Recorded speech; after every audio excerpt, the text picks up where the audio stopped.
আজ তো কোজাগরী লক্ষ্মী পুজো। তোমাদের কি পুজো দেওয়া হয়ে গেছে? অনেকেই সকালবেলা বা দুপুরবেলা পুজো করছে, আর আমি করব সন্ধেবেলা। মায়ের কাছে ছোটোর থেকে দেখে এসেছি কোজাগরী লক্ষ্মী পুজো মানেই সন্ধ্যের পর নাকি পুজো করতে হয়।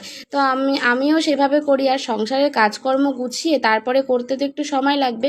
এই যে সকালে রান্না বান্না করে তারপরে সব ঘর বাড়ি পরিষ্কার করে এখন আমি বসেছি পুজোর এই যে খই বাজবো। খইয়ের মধ্যে দু একটা ধান আছে, সেগুলো বাজবো। সেটা খই দিয়ে গুড় দিয়ে করব, দুটো নারকেল এনেছি, নাড়ু করব।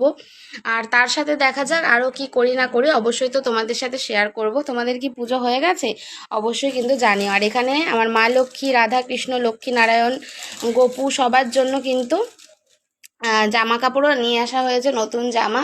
আর এখানে আমার কিছু বাসন ধুয়ে রাখা হয়েছে, আর ঠাকুর ঘরে তো আছে। আমি এই ঠাকুর ঘরে এই যে সিঁড়ির যে জায়গাটা, এখানটায় বসে করছি।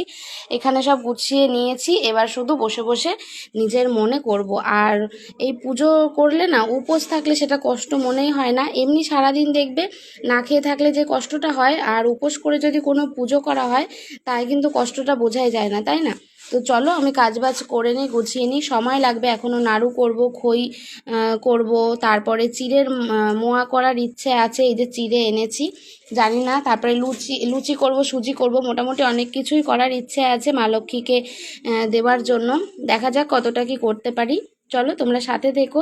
অ্যাক্টিভ থাকতে পারছি না, কারোর পরিবারে যেতে পারছি না, ভিডিও আমি নিজেও ছাড়তে পারছি না, কারোর ভিডিও দেখতেও সময় পাচ্ছি না। সবাই পাশে থেকো, সাথে থেকো।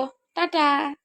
আমার সোনাও স্নান করে খাইয়ে দাইয়ে সোনাকে রেডি করে দিয়েছি একটা জামা পরে। পরে সোনাকে একটা শাড়ি পরাবো, তাই তো মা? হ্যাঁ, আর আমিও শাড়ি পরে নিয়েছি। এই যে পরে আমি দেখাবো, আমি বেগমপুরি শাড়িটা পরেছি। পরে সামনে আসছি। টাটা।